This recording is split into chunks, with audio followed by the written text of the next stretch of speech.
Kanalıma, mutfağıma hoş geldiniz. Bugün sizlere cep sandviç poğaça yapacağım.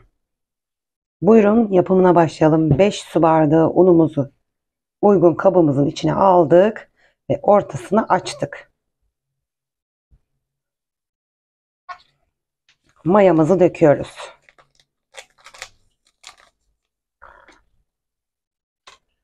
Ve ılık sütümüzü döküyoruz. Ilık suyumuzu döküyoruz. Şekerimiz, 2 yemek kaşığı şekerimizi döküyoruz. 1 tatlı kaşığı tuzumuzu döküyoruz. Ve yarım su bardağı sıvı yağımızı döküyoruz.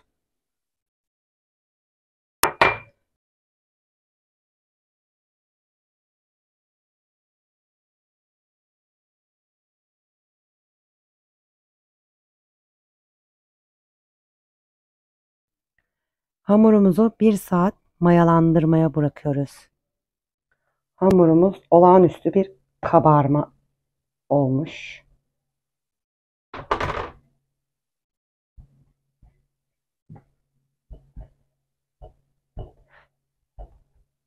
Şimdi şekillendirmeye geçiyoruz. Bir beze kopardım ve bezemi tezgahın üzerine alıyorum. Küçük merdanemle onu açıyoruz. Bu şekilde açtım ve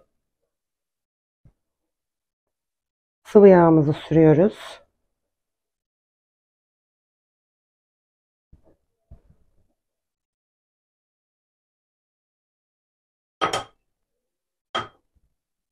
Katlıyorum.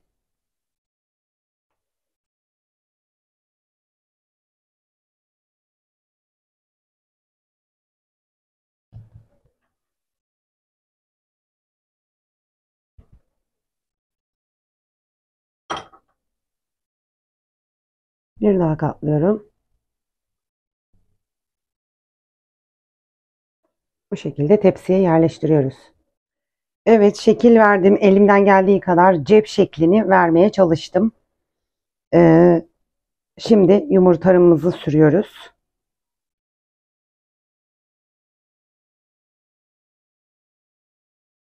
Önceden ısıtılmış fırında 180 derece fırına gönderiyoruz. Cepte sandviçimiz hazır.